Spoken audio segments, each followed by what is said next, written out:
आइए प्रार्थना करेंगे।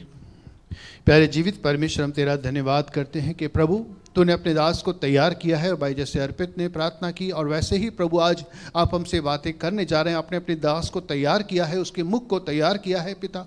हम दुआ करते हैं पिता, दशमांश अर्पण जो लोगों ने प्रभु तेरे राज्य के अंदर एक अच्छे किसान के समान बोया है पिता, हम प्रार्थना करते हैं उनकी बीज को आप स्वीकार कीजिए, ग्रहण कीजिए और उस बीज को फलन कीजिए, ताकि उनके जीवन की सारी कमी गड्डी दूर हो, उनके पास बहुत सारा ढेर सारा फसल हो, ताकि किसी के आगे उनको झुकना न पड़े, शर्मिंदा होना न पड़े पिता। उनको बहुत आयत का जीवन दीजिए और साथ ही साथ उनके मन में शांति दीजिए, आनंद दीजिए और चंगाई और छुटकारे के साथ भर दीजिए पिता। हम प्रभु सब कुछ तेरे हाथों में सौंपते हैं। तेरी इच्छा हम सबके जीवन में पूरी हो, प्रभु यीशु मसीह के पवित्र नाम से आमीन। एक जोरदार ताली के साथ प्रभु के दास भाई कुमार तोलानी का इस जगह पर हम स्वागत करते हैं।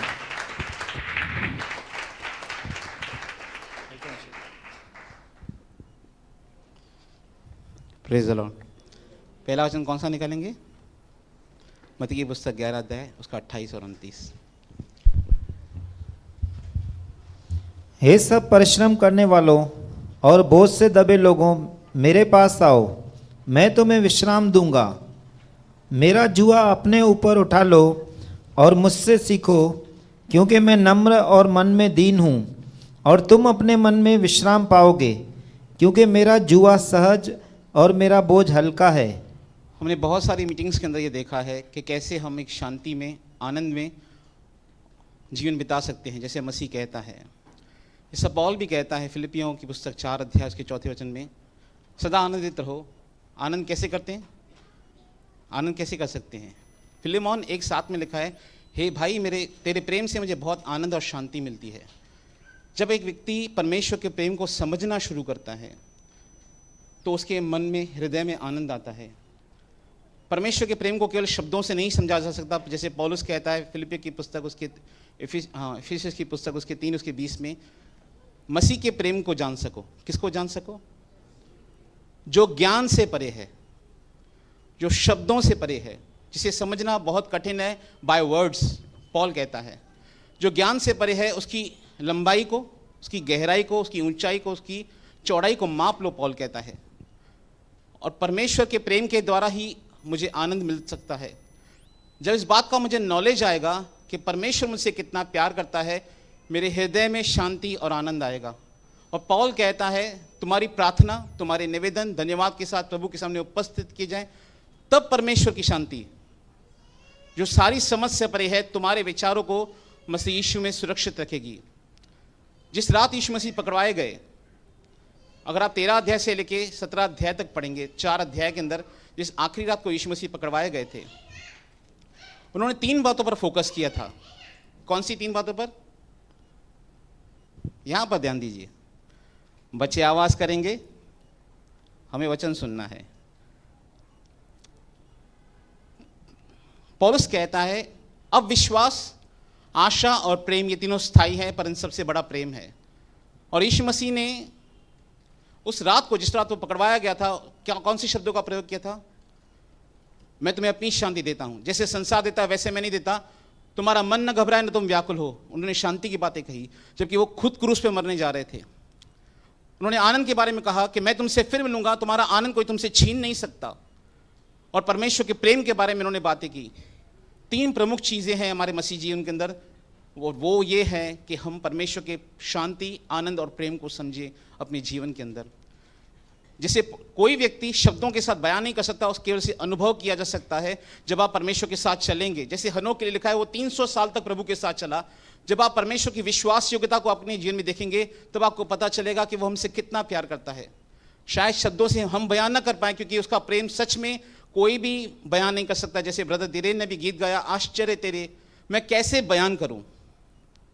लिखा यीशु ने इतने आश्चर्य कर्म किए, यदि इनको लिखा जाता तो पुस्तकें संसार में नहीं समाती। तो उसके प्रेम की गहराई को समझना एक अनुभव से प्राप्त कर सकते हैं, केवल किसी व्यक्ति के द्वारा नहीं, किसी प्रचार के द्वारा नहीं।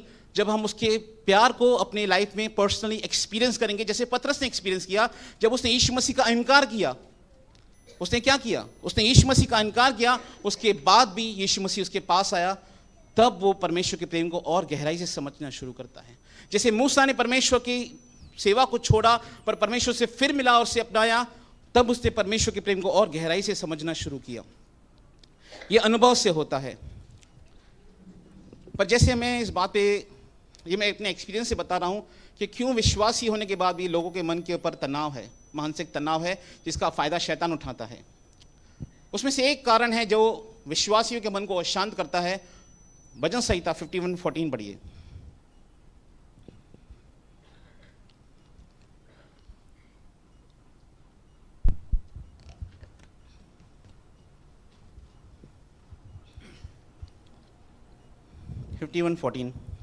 हे परमेश्वर, हे मेरे उद्धारकर्ता परमेश्वर, मुझे हत्या के अपराध से छुड़ा ले, तब मैं तेरे धर्म का जय जयकार करने पाऊंगा।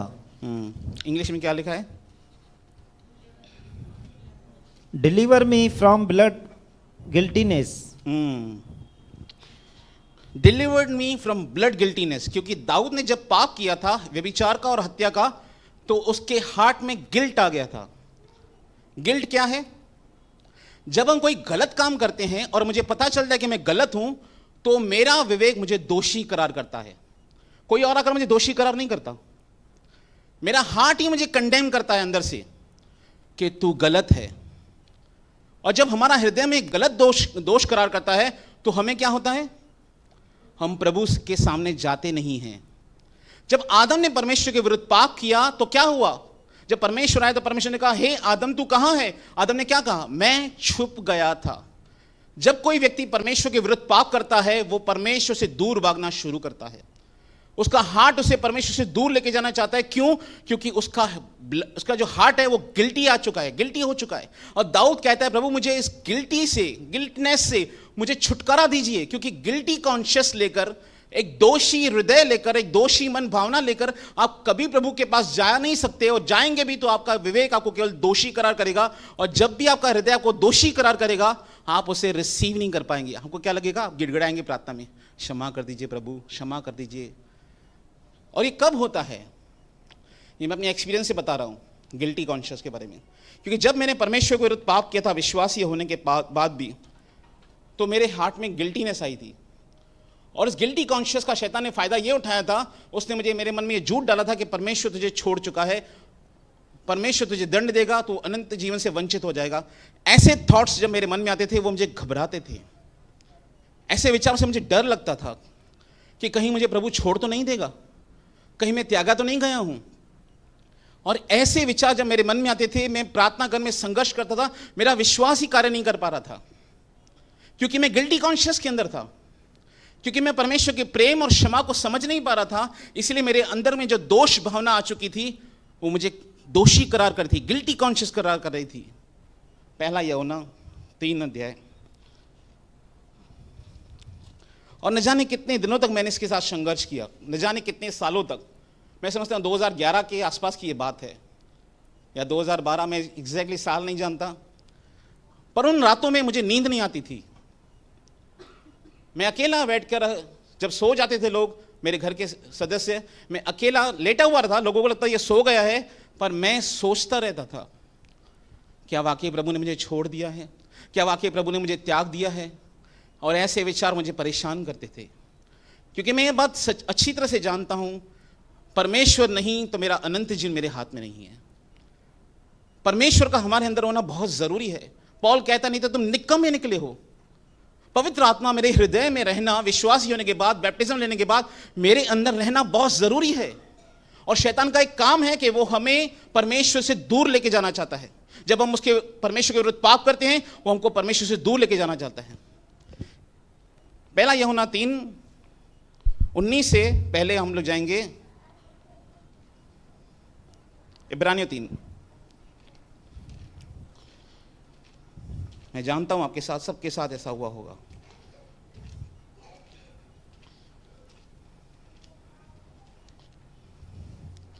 इब्रानियों 3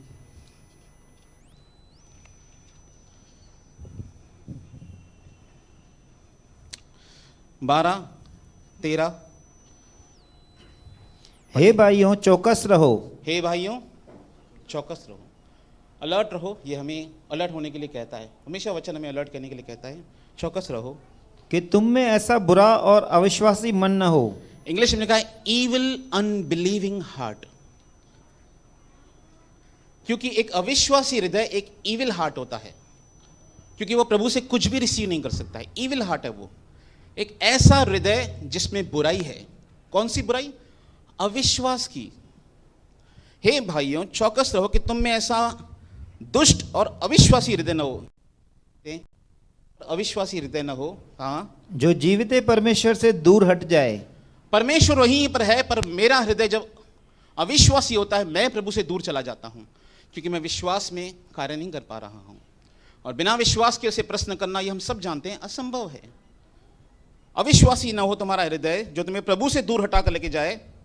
वरन जिस दिन तक आज का दिन कहा जाता है, हर दिन एक दूसरे को समझाते रहो। कितने दिन? हर दिन, एवरी डे। ऐसा न हो कि तुम में से कोई जन पाप के छल में आकर कठोर हो जाए। तुम में से कोई जन पाप के छल में आकर कठोर न हो जाए। पाप का छल क्या है? इंग्लिश में लिखा है through the deceitfulness of sin. जानते हैं पाप का छल क्या है? पाप का छल ये है, तुम निश्चय नहीं मरोगे। शैतान ने क्या कहा था हवा से? तुम निश्चय नहीं मरोगे। जब शैतान हमारे लाइफ में, हमारे थॉट्स में काम करता है, तो वो कहता है कर दे पाप, कौन सी बड़ी बात है, यीशु का लहू है किसके लिए? तेरे लिए तो है। इतने लोग पाप करते हैं, तूने कर दिया, कौन सी बड़ी बात है? स्मोक कर लिया, ड्रिंक कर लिया, व्यभिचार कर लिया, यीशु का लहू किसके लिए? तेरे लिए है। कितना प्रचार करते हैं कि यीशु का लहू सारे पापों को क्षमा करता है। कर दे पाप। ये पाप का छल है। और जैसे ही आप उसके बहकावे में अगर पाप करना शुरू कर दिया और अपने पाप को कमिट किया, वही शैतान आपके मन में कंडेम करेगा, तू कहां अनंत जीवन में जाएगा, तू कहां प्रार्थना घर में जाता है, तू तो पापी है। ये पाप का छल है। जब तक आपने पाप नहीं किया, वो आपके मन को उकसाएगा कि आप पाप करें, और जैसे ही आपसे पाप कमिट हुआ, वो आपको कलीसिया से बाहर निकालेगा। ये पाप का छल है। मैं इस छल में आ चुका था, इसलिए बता रहा हूं, केवल वचन से नहीं, मैं अपने अनुभव से बता रहा हूं। और जब मैं प्रभु के विरुद्ध पाप कर चुका था, पूर्व काल की बात है, तब शैतान ने मेरे मन में एक थॉट डाला, देख तू अनंत जीवन में तो जाएगा नहीं। अनंत जीवन चर्च की बात नहीं, अनंत जीवन वहां की, प्रभु के पास। तो क्यों अपना टाइम वेस्ट करता है? पाप करता रहे ना। तेरा नाम तो जीवन की पुस्तक से काटा गया है, तो पाप करते रहे, यहां तो कम से कम एंजॉय कर। पर मैंने उस समय में सचेत हो चुका था। मैंने उस शैतान को जवाब दिया था। अपने नेगेटिव विचार को जो मेरे मन में आते थे, उनको ये कहा था, मैं सारी जिंदगी प्रभु के पीछे चलूंगा, सारी जिंदगी पवित्र जीवन बिताने की कोशिश करूंगा, उसके बाद भी अगर प्रभु जी नरक में डाल दे, मैं जाना चाहूंगा वहां पर, क्योंकि मैं परमेश्वर के विरुद्ध पाप नहीं करना। एक बार मैं बहकावे में आ चुका हूं, मैं फिर उस बहकावे में नहीं आना चाहूंगा, क्योंकि शैतान ऐसे ही धोखा देता है, अटकाता है, प्रलोभन देता है, पाप करने के लिए उकसाता है। शैतान के द्वारा जो पाप टेम्पटेशन आती है, प्रलोभन है, उसको कहते हैं टेम्पटेशन, उकसाना, क्रोध के लिए, व्यभिचार के लिए, गंदी चीजों के लिए उकसाना। शैतान ऐसे कार्य करता है।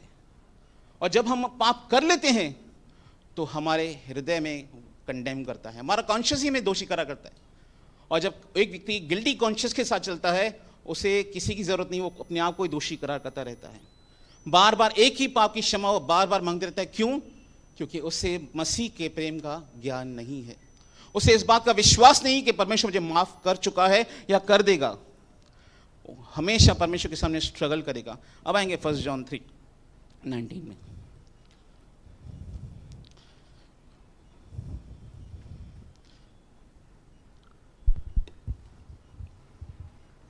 इसी से हम जानेंगे कि हम सत्य के हैं, और जिस बात में हमारा मन हमें दोष देगा, उसके विषय में हम उसके सामने अपने अपने मन को ढाढ़स दे सकेंगे। इसी से जानेंगे हम कि हम सत्य के हैं, जिस बात में हमारा मन हमें दोष देगा, उसके सामने हम क्या करेंगे? उसके विषय में हम उसके सामने अपने अपने मन को ढाढ़स देंगे। किस बात का ढाढ़स देंगे? हम पढ़ेंगे इसको आगे और भी। हाँ, क्योंकि परमेश्वर हमारे मन से बड़ा है। परमेश्वर हमारे मन से बड़ा है, हाँ, और सब कुछ जानता है। कोई बात छुपी हुई है उससे? आपके जीवन की, आपके प्राइवेट थॉट्स को भी वो जानता है, मेरे प्राइवेट थॉट्स को भी वो जानता है। इसलिए दाऊद भजन संहिता में कहता है, परमेश्वर मुझे गुप्त पापों से छुटकारा दे। आपके मन में उपजा हुआ हर एक बात जो आपको दूषित करती है, पाप करार करती है, परमेश्वर सब कुछ जानता है। और जब परमेश्वर सब कुछ जानता है तो हमारा एक काम है कि हम परमेश्वर के पास जाएं, और अगर कोई मुझसे बुराई हुई है तो मुझे परमेश्वर के पास जाना चाहिए, उसे माफी मांगनी चाहिए। ये बहुत ही साधारण और सिंपल बात परमेश्वर ने लिख कर दी है हमें, क्योंकि परमेश्वर हमारे मन से बड़ा है और सब कुछ जानता है। हे प्रियो, यदि हमारा मन हमें दोष न दे हाँ, तो हमें परमेश्वर के सामने हिया होता है। अगर मेरा हार्ट मुझे कंडेम नहीं करता तो क्या होता है? मैं प्रभु के पास जा सकता हूं खुले तरीके से। अगर मेरे हार्ट में कंडेमनेशन नहीं है, गिल्टी भावना नहीं है, तो क्या होगा? तो मैं प्रभु से हियाव के साथ मांगूंगा। मैं विश्वास करता हूं प्रभु आपने मेरी प्रार्थना सुनते हैं, क्योंकि मेरे मन में कोई कंडेमनेशन नहीं है, मेरे अंदर कोई गिल्टी कॉन्शियस नहीं है। आगे, और जो कुछ हम मांगते हैं वह हमें उससे मिलता है, हम जो कुछ उससे मांगते हैं वो हमें मिलता है, क्योंकि हम उसकी आज्ञाओं को मानते हैं हाँ, और जो उससे बाता है वही करते हैं। जो उससे पसंद आता है हम वही करते हैं। और उसकी नहीं, बस इब्रानियों 9:14 में आइए। गिल्टी कॉन्शियस से निकलने के लिए सबसे प्रमुख वचनों में से एक वचन है। अगर किसी का हृदय उसे दोषी करार कर रहा है, या उसे लगता है कि मैंने ऐसा कोई पाप कर दिया है जिसकी उसे कॉन्फिडेंस नहीं आ रहा है कि मुझे क्षमा मिली है या नहीं मिली है, तो परमेश्वर का वचन क्या कहता है? देखिए, बाइबल उन बातों के विषय में कहती है जो लोग जिनसे पाप हो गया है और वो पश्चाताप कर चुके हैं, उनके लिए बाइबल बता रही है। कैसे पता चले कि एक विश्वासी अनुग्रह में चल रहा है? हम अनुग्रह की बातें करते हैं, अनुग्रह अनुग्रह है, अनुग्रह है। कैसे पता चले मैं परमेश्वर के अनुग्रह में चल रहा हूं? पौलुस क्लियर कहता है तीतुस 2:10-11 में, परमेश्वर का वह अनुग्रह प्रकट है जो हमें हर प्रकार की अभक्ति को मन फिराने को सिखाता है। अगर आपकी लाइफ में ग्रेस सही रीति से काम करेगा ना, तो आप सिन से बाहर निकलना, पाप से बाहर निकलना शुरू करोगे। ये ग्रेस की राइट वर्किंग है। पौल कहता है कलीसिया को, तुमने परमेश्वर का अनुग्रह सच्चाई से पहचाना। और यहूदा कहता है कोई परमेश्वर के अनुग्रह को लुच्चपन में बदल डालता है। ये बहुत ही थिन लाइन है, एक बहुत ही पतली लाइन है अनुग्रह को समझने के लिए। पाप हो जाए, पाप होता रहता है, इसके लिए अनुग्रह है, एक ऐसी शिक्षा है। पर मुझसे पाप हो गया है, तब मैं क्या करूं? मैं करना नहीं चाहता, जैसे पौलुस कहता है रोमियो की पुस्तक 7 अध्याय में, मैं कैसा अभागा मनुष्य हूं। क्या आपको आपके अंदर अभागापन दिखाई देता है? विश्वासी होने के बाद भी आपको शायद दिखाई, मुझे दिखाई देता है मेरे अंदर अभागापन। और जब ऐसे पाप मेरे अंदर खाली थॉट्स में आते हैं जो शैतान के द्वारा नहीं है, मेरे अंदर से निकले हैं, क्योंकि यीशु ने कहा बुराई हृदय से निकलती है। और जब मेरे हृदय की बुराई मेरे सामने आती है, मेरे विचारों के अंदर, तब मुझे वचन याद आता है जैसे पौल कहता है मैं कैसा अभागा मनुष्य हूं। क्योंकि हम ये सब बात जानते हैं कि जब तक हम इस शरीर में हैं, कहीं ना कहीं हमसे कुछ ना कुछ गलतियां होती रहती हैं। इसलिए यीशु हमें महिमा में दे देगा पुनरुत्थान के दिन, जहां पे मुझसे पाप नहीं होगा। तब तक मैं इस शरीर में रहता हूं, मेरी आत्मा, मेरा प्राण इस शरीर में रहता है। तब तक मैं क्या करूं? प्रभु का वचन कहता है इब्रानियों की पुस्तक 9:14 को, तो मसीह का लहू, ये उन लोगों के लिए है जो यीशु मसीह के पास आए हैं। तो मसीह का लहू जिसने अपने आप को सनातन आत्मा के द्वारा परमेश्वर के सामने निर्दोष चराया, तुम्हारे विवेक के मरे हुए कामों से क्यों न शुद्ध करेगा, ताकि तुम जीवित परमेश्वर की सेवा करो। जो भी व्यक्ति परमेश्वर की सेवा करना चाहता है, उसे गिल्टी कॉन्शियस से निकलना बहुत ज़रूरी है।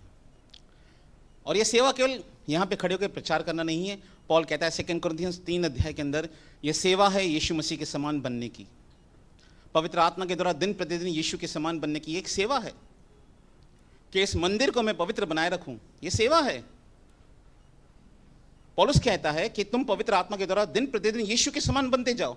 ये तुम्हारी आत्मिक सेवा है। तुम्हारे मन के नए हो जाने से तुम्हारा चाल चलन बदलता जाए, ये तुम्हारी आत्मिक आराधना है। वो कहते हैं मसीह का लहू जिसने अपने आप को सनातन आत्मा के द्वारा परमेश्वर के सामने निर्दोष चढ़ाया, तुम्हारे विवेक को मरे हुए कामों से क्यों न शुद्ध करेगा। यीशु का लहू हमारे हृदय से गिल्टी कॉन्शियस को, दोष भावना को दूर करता है। पौल कहता है मैंने परमेश्वर के सामने शुद्ध विवेक से जीवन बिताया है। क्या इसका मतलब यह है कि पौलुस से गलतियां नहीं होती थी? उससे गलतियां होती थी, पर वो इमीडिएटली रिपेंटेंस तक आता था। अगर उसके कुछ ऐसी गलती हो जाए, वो पश्चाताप करता था। जब भी मैं कोई गलत काम करूं या मुझसे कोई पाप हो जाए, आपका कॉन्शियस को बताना चाहिए कि ये आपने गलत किया है। पवित्र आत्मा, पौल कहता है, मेरा विवेक मानो पवित्र आत्मा में गवाही देता है। पवित्र आत्मा आपके विवेक से बातें करता है कि ये तू गलत किया, तुझे ऐसा बात नहीं करना चाहिए था, तूने ये ऐसा काम नहीं करना चाहिए था। पवित्र आत्मा कहाँ बात करता है? हमारे कॉन्शियस में बातें करता है। और जब हमारे कॉन्शियस में पता चलता है मैंने पाप कर लिया, तो क्या होता है? गिल्टी कॉन्शियस हो रहा है, दोष भावना आ रही है। और जब दोष भावना आए तो लेखक कहता है यीशु का लहू। मैं आपको एक बात बता दूं सरल और सीधे शब्दों में, यीशु का लहू नॉन लिविंग थिंग्स के लिए नहीं है। बहुत बार हम विश्वासी लोग प्रार्थना कैसे करते हैं? मैं यीशु का लहू गाड़ी पर लगाता हूं, मैं यीशु का लहू इस पे लगाता हूं, उस पे लगाता हूं। प्रार्थना में ऐसा बोलते हैं, यीशु के लहू से मैं अपनी गाड़ी को कवर करता हूं। यीशु का लहू नॉन लिविंग थिंग्स के लिए नहीं है। यीशु का लहू आपके पापों की क्षमा के लिए बहाया गया है, वो आपके हृदय के लिए है, नॉन लिविंग थिंग्स के लिए नहीं है। हाँ, हम यीशु से सुरक्षा मांग सकते हैं, वो हमारा रक्षक है, पर जो यीशु परमेश्वर का वचन कहता है वो ब्लड क्यों बहाया गया? क्योंकि व्यवस्था में लिखा है तू कभी लहू मत बहाना, क्योंकि लहू के अंदर जीवन है, प्राण है। और यीशु ने अपना लहू दिया, क्यों दिया? ताकि आपके और मेरे बुरे अविश्वासी हृदय से उस गिल्टी कॉन्शियसनेस को दूर करे। पर हमें विश्वास करना पड़ेगा यीशु के लहू पर। बाइबल में लिखा है यीशु की मृत्यु इसलिए हुई, मैं समझता हूं इब्रानी में लिखा है, 15 में ही लिखा है, पढ़िए 9:15। और इसी कारण वह नई वाचा का मध्यस्थ है। इसी कारण यीशु नई वाचा का क्या है? मीडिएटर है, मध्यस्थ है। ताकि पुरानी वाचा मुझे दोषी करार करती थी, मूसा की वाचा मुझे पापी करार करती थी। उस दिन मैं राहेल को सिखा रहा था ये बात कि कैसे व्यवस्था काम करती थी। अगर मैंने व्यवस्था के अनुसार 100 में से 99 मार्क्स लिए, 100 में से 99 मार्क्स लिए और मैंने एक गलती कर दी, मुझे 0 मिलेगी। इसलिए कोई व्यवस्था के द्वारा धर्मी नहीं बन पा रहा था, इसलिए यीशु मसीह खुद एक वाचा का मध्यस्थ बनकर आया, जिसने अपना पवित्र बलिदान दिया। यीशु नई वाचा का मध्यस्थ ठहरा, मीडिएटर ठहरा, ताकि उस मृत्यु के द्वारा जो पहले वाचा के समय के अपराधों से छुटकारा पाने के लिए हुई है, मूसा की वाचा के उपजाए हुए अपराधों से, मृत्यु से। क्योंकि बाइबल में लिखा है पवित्र शास्त्र ने सबको पाप के अधीन कर दिया। पौल कहता है बिना व्यवस्था में जीवित था। जब तक व्यवस्था नहीं थी मूसा के समय तक, जितने पुराने लोग बाइबल पढ़ चुके हैं उनको ज़्यादा समझ में आएगा, पर अगर आपने पुराना नियम नहीं पढ़ा है तो मैं आपको इनकरेज करूंगा पुराना नियम पढ़िए। वहां में लिखा है व्यवस्था के आने से पहले मैं जीवित था। उत्पत्ति की पुस्तक में व्यवस्था नहीं थी, 2500 साल तक व्यवस्था ही नहीं थी, लॉ ही नहीं था। पर जैसे ही व्यवस्था आई, पौल कहता है पाप जी गया, मैं मर गया। क्यों? कैसे? क्योंकि परमेश्वर ने कहा लालच पाप है और पाप का अंत मृत्यु है, और मेरे अंदर लालच है, मेरा लालच एक्सपोज हो गया, मेरे अंदर का पाप एक्सपोज हो गया, और मैं क्या हो गया? मेरे ऊपर मृत्यु आ गई। क्योंकि जो कोई पाप करे वो अवश्य मरेगा, तो मुझे छुटकारा कैसे मिले? इसीलिए यीशु एक उत्तम वाचा का मध्यस्थ बना, ताकि पुराने पापों से, पहली वाचा के समय के अपराधों से छुटकारा पाने के लिए यीशु मसीह मरा। आगे, बुलाए हुए लोग प्रतिज्ञा के अनुसार अनंत मीरास को प्राप्त करें। बुलाए हुए लोग, आप लोग, मैं, हम क्या प्राप्त करें? अनंत मीरास। मीरास क्या होती है? विरासत। और विरासत है क्या?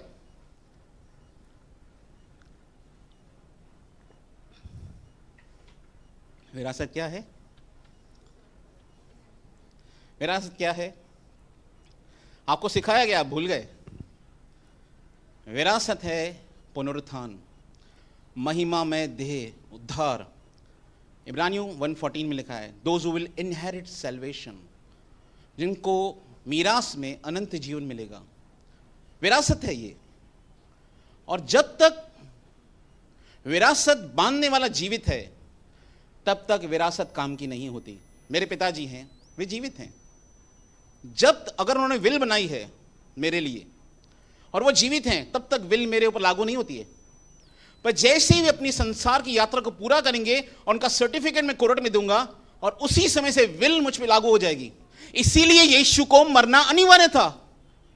यीशु मुझे धर्मी करार करना चाहता है और जब तक यीशु मरेगा नहीं तब तक वाचा काम नहीं आती, क्योंकि यह टेस्टामेंट है, यह एक वाचा है जो यीशु ने अपने लहू से बांधी है। क्यों भाई बांधी है?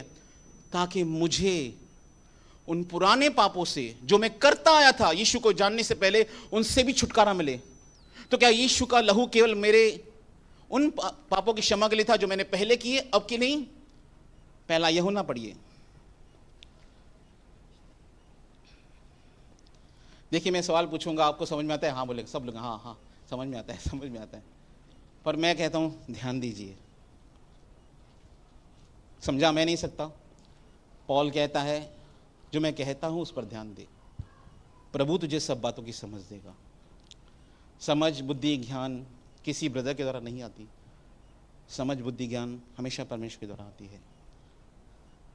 यशाया हम पढ़ रहे हैं थोड़े दिनों से, वहाँ पर एक वर्ड बार बार आता है हमारे सामने, कान लगाकर मेरी सुन लो। कान लगाना बहुत ज़रूरी है, हृदय के कान। पहला यूहन्ना 1 अध्याय 7, 8 और 9 और 2 का 1 भी पढ़ेंगे। पर यदि जैसा वह ज्योति में है वैसे ही हम भी ज्योति में चले। यदि जैसा वह ज्योति में है, कौन? यीशु मसीह। तो एक दूसरे से सहभागिता रखते हैं। हाँ, और उसके पुत्र यीशु का लहू हमें सब पापों से शुद्ध करता है। इब्रानियों का लेखक पुराने पापों के बारे में बात करता है और यूहन्ना उन पापों के विषय में बात करता है जो एक विश्वासी होने के बाद भी हमसे हो जाते हैं। हम करना नहीं चाहते पर हमसे हो जाते हैं, क्योंकि बाइबल खुद कहती है पाप ऐसा भी है जिसका अंत मृत्यु नहीं। मैं कहता हूं उसके लिए प्रार्थना की जाए। पाप ऐसा भी है जिसका अंत मृत्यु है। मैं कहता हूं उसके लिए प्रार्थना भी नहीं करनी चाहिए। यूहन्ना ही कहता है इस बात को। हम सबसे कहीं ना कहीं पाप होते हैं, पर परमेश्वर का वचन कहता है यदि हम जैसा वह ज्योति में है परमेश्वर, वैसे ही मैं भी ज्योति में चलूं, शुद्ध विवेक के साथ उसके साथ चलूं, तो एक दूसरे के साथ सहभागिता रखते हैं, फेलोशिप है हमारी उसके साथ। और उसके पुत्र यीशु का लहू हमें सब पापों से शुद्ध करता है। यीशु का लहू क्या करता है? हमें सब पापों से धोकर शुद्ध और पवित्र करता है। यह बात सामान्य है। प्रतिदिन मुझे स्नान करना पड़ता है। क्यों? क्योंकि एक दिन मैं काम करके आता हूं, मेरे बदन से पूरी मिट्टी और पसीने की स्मेल आती है, मुझे स्नान करना जरूरी है। वैसे ही जब हम संसार में जाते हैं, कहीं ना कहीं हमसे कुछ ऐसी बातें हो जाती हैं जो नहीं होनी चाहिए, पर यीशु का लहू हमें हर एक अधर्म से धोकर शुद्ध और पवित्र करता है। कब? जब मैं उसके सामने स्वीकार करूंगा, मैं रिपेंट करूंगा। रिपेंट करने का मतलब क्या एग्जैक्टली? पछताना, मन फिराना, दुखी होना, सॉरी करना। कौन व्यक्ति है जो पहले पहले संसार को सॉरी बोलता है? जानते हैं कौन है वो व्यक्ति जिसने सारे संसार को सॉरी बोला है? परमेश्वर। उत्पत्ति की पुस्तक 6 अध्याय उसका 5 वचन पढ़िए। देखिए, अहंकारी लोग कभी सॉरी नहीं बोलते, नम्र लोग सॉरी बोलेंगे, मुझसे गलती हो गई। और मैं आपके सामने स्वीकार करता हूँ मुझसे गलतियाँ होती हैं। मैंने अपने पाप कभी भी कलीसिया से छुपाए नहीं हैं, हमेशा बताता आया हूँ कि मुझसे भी गलतियाँ होती हैं। ये नहीं बताता क्या गलती होती है, पर मैं आपको बताता आया हूँ, क्योंकि मेरे अंदर भी अहंकार के विचार आते हैं। लिखा है क्रोध मूर्ख के हृदय में रहता है। कभी कभी मेरे हृदय में क्रोध आया है, मैं उसके लिए क्षमा मांगता हूँ परमेश्वर से। 6:5 और यहोवा ने देखा कि मनुष्य की बुराई पृथ्वी पर बढ़ गई है और उनके मन के विचार में जो कुछ उत्पन्न होता है सो निरंतर बुराई ही होता है। 6 और यहोवा पृथ्वी पर मनुष्य को बनाने से पछताया। क्या वर्ड लिखा है? पछताया को इंग्लिश में क्या लिखा है? लिखा है एंड इट रिपेंटेड लॉर्ड। ये किंग जेम्स वर्जन से लिखा है लॉर्ड वॉज सॉरी। परमेश्वर ने सॉरी बोला है मनुष्य जाति को। क्यों? जानते हैं कि मैंने तुम्हें बनाया, क्योंकि परमेश्वर ने बड़े अच्छे उद्देश्य से हमको बनाया था, बुरे उद्देश्य से इसने हमको नहीं बनाया था। ये हमने खुद पाप करके परमेश्वर की संगति को तोड़ा है आदम की वाटिका में, आदम ने। और बहुत से लोग आदम को ब्लेम करते हैं, मैं होता तो नहीं करता था। पर हम में से हर एक जन अगर आदम होता, समझो, या मैं आदम होता, फर्स्ट मैं होता, तो शायद मैं भी वही मिस्टेक करता जो आदम ने की थी। और जैसे ही उसने वो फल खाया, उसका गिल्ट कॉन्शियस आ गया। मैंने प्रभु के विरुद्ध पाप कर दिया है, और वो प्रभु से छुपने लगा। स्वर्ग का परमेश्वर अगर किसी को सॉरी नहीं बोले तो उसका क्या जाएगा? कुछ नहीं। पर ये इसकी ह्यूमिलिटी है। उसने लिखित में दे दिया है कि मैं सॉरी बोलता हूं सारी मानव जाति को कि मैंने तुम्हें बनाया है। लिखा है परमेश्वर मनुष्य को पृथ्वी पर बनाने से पछताया और वह मन में अति खेदित हुआ। अति खेदित हुआ परमेश्वर, और उसने सॉरी बोला हमको। अगर मुझसे गलती हो जाए मुझे क्या करना चाहिए? मुझे सॉरी बोलना चाहिए परमेश्वर को, मुझे उसे माफ़ी मांगनी चाहिए। प्रभु, मैं आपके साथ चलते चलते गिर गया, मैं आपसे प्रार्थना करता हूँ, मुझे यीशु के लहू से धोकर शुद्ध और पवित्र कीजिए। यीशु का लहू केवल हमें पुराने पापों से छुटकारा नहीं देता, पर यीशु का लहू हमें उन पापों से भी छुटकारा देता है जो वर्तमान समय में हमसे हो जाते हैं। अगर ऐसा नहीं होता तो कोई व्यक्ति स्वर्ग नहीं जाता। अगर यह प्रावधान नहीं होता नए नियम के अंदर तो मैं नहीं समझता कि कोई व्यक्ति स्वर्ग जाता, क्योंकि परमेश्वर जानता है ये बॉडी करप्ट बॉडी है। अगर ये बॉडी करप्ट नहीं होती तो महिमा में देह नहीं रखी जाती। परमेश्वर में इस देह से छुटकारा देना चाहता है। और क्या कहता है यूहन्ना? मेरी बातों का गलत मतलब मत निकालना कि मैं पाप करने के लिए सिखा रहा हूं, पर मैं ये सिखा रहा हूं अगर आप ज्योति में चलेंगे तो आपको पता चलेगा कि मुझसे गलतियां हो रही हैं। जो अंधकार में चलता है उसे नहीं पता चलता वो कहां जा रहा है, पर अगर आप ज्योति में चलेंगे तो आपको पता चलेगा कि मैं कहां गलत हूं। जैसे राम बाबू का एक वाक्य याद आता है। वो एक गांव में प्रचार करने गए तो कहीं एक रूम में गए, पूरा अंधेरा था, और जैसे ही लाइट आ गई तो उसने देखा हजारों कॉकरोचेस वहां पे थे। जब तक अंधेरा था उसे कॉकरोचेस दिखाई नहीं दे रहे थे, पर जैसे ही लाइट आई कॉकरोच एक्सपोज हो गए। वैसे ही परमेश्वर एक ज्योति है, और जब वो ज्योति आती है तो मुझे अपने हृदय के पाप दिखाई देते हैं। ये शायद कहता है हाय उस पर, हाय उस पर, हाय उस पर, हाय उस पर। और जब वो परमेश्वर को देखता है वो क्या कहता है? हाय मुझ पर। जब परमेश्वर आपके अंदर की व्यक्तित्व को दिखाएगा तो आपको अपने अंदर आएगा, प्रभु मैं बहुत ही अनित्य हूं अंदर से। जानते हैं अय्यूब की पुस्तक का सबसे प्रमुख संदेश क्या है? ये पहली लिखित पुस्तक है बाइबल की। परमेश्वर अय्यूब के द्वारा क्या संदेश देना चाहता है? अय्यूब एक खरा धर्मी व्यक्ति था, पर वो अंत में आकर जब परमेश्वर से बातें करता है वो क्या कहता है? मैं अब राख पर बैठकर पश्चाताप करता हूं क्योंकि मेरे कानों ने तेरा समाचार सुना था और मेरी आंखों तुझे देखती है। परमेश्वर अय्यूब को सेल्फ राइचियसनेस से बाहर निकालना चाहता था। परमेश्वर अय्यूब को यह दिखाना चाहता था तू मेरे ही कारण धर्मी है। कोई व्यक्ति अपने कर्मों से प्रभु के सामने धर्मी नहीं बन सकता। आप 100 में से 99% इस राइट हैं, व्यवस्था ऐसी है। 100 में से 99% राइट और एक गलती की 0। यीशु ने उस पुरानी वाचा को हटाकर पूरा कर कर एक नई वाचा को स्थापित किया यीशु के लहू के द्वारा। ये 8 1 जॉन। यदि हम कहें कि हम में कुछ भी पाप नहीं, यदि हम कहें कि हमारे अंदर कोई पाप नहीं, तो अपने आप को धोखा देते हैं और हम में सत्य नहीं। किसको धोखा देते हैं? अपने आप को धोखा हम दे सकते हैं। यदि मैं कहूं मेरे अंदर पाप नहीं है, यदि हम कहें कि हम में कुछ भी पाप नहीं है, तो अपने आप को धोखा देते हैं और हम में सत्य नहीं है। ये बात सत्य है। हमें दूसरों की गलतियां बहुत अच्छी तरीके से दिखाई देती हैं, पर अपनी नहीं दिखाई दी। यीशु ने खुद कहा दूसरों की आंख के तिनके तुझे बहुत अच्छे दिखाई देते हैं, अपनी आंख के लट्ठे दिखते नहीं हैं। हम इतनी बड़ी बुराई को अपने अंदर लिए फिरते हैं, पर दूसरे ब्रदर्स को या दूसरी सिस्टर की गलतियों को हम बारीकी से पकड़ते हैं, स्क्रूटनी करते हैं, उनकी ऑडिट करते हैं, उनकी बैठ के ये ऐसा, ये वैसा, ये ऐसा, ये वैसा। पर अपने हृदय को क्या हम अपने हृदय को टटोलते हैं? मेरा हार्ट कैसा है परमेश्वर के सामने? मैं सच कहता हूं, जब आप परमेश्वर की रियल संगति में जाओगे, उपस्थिति में जाओगे ना, आप दूसरों को नहीं अपने आप को परमेश्वर के सामने दीन करोगे। प्रभु मैं प्रार्थना करता हूं मुझे क्षमा कर दीजिए, मैंने ऐसे ऐसे काम किए हैं। यदि हम कहें कि हमें कुछ भी पाप नहीं, तो अपने आप को धोखा देते हैं और हमें सत्य नहीं। पर यदि हम अपने पापों को मान लें, अगर हम अपने पापों को मान लें परमेश्वर के सामने, तो वह हमारे पापों को क्षमा करने और हमें सब अधर्म से शुद्ध करने में विश्वास योग्य और धर्मी है। यदि हम अपने पापों को केवल मान लें, परमेश्वर कहता है, मैं समझता हूँ होशे की पुस्तक में या आमोस की पुस्तक में, मुझे याद नहीं आ रहा एग्जैक्टली, वहाँ पे परमेश्वर कहता है केवल एक काम कर, अपना अपराध मान ले। मैंने हमेशा आपको बात बताई है, अय्यूब कहता है 34 अध्याय के अंदर, यदि मैंने आदम के समान अपना अपराध छुपाया होता, गलती हो जाए उसको कवर अप करने की कोशिश मत कीजिए, ऑनेस्ट बनिए परमेश्वर के सामने, हाँ मुझसे गलती हो गई है। जज के सामने जाओगे ना, अगर वो आपको दोषी करार करे, आप उसको एक्सक्यूज दो, वो दंड बढ़ा देगा। आपने सुना है ये बात? आप जज के सामने एक्सक्यूजेस दो, वो आपकी पनिशमेंट बढ़ा देगा। जब शाऊल से गलती हुई और शमूएल से कहता है तूने पाप किया है, वो कहता है मैंने कहां पाप किया, मां का थे ब्रदर।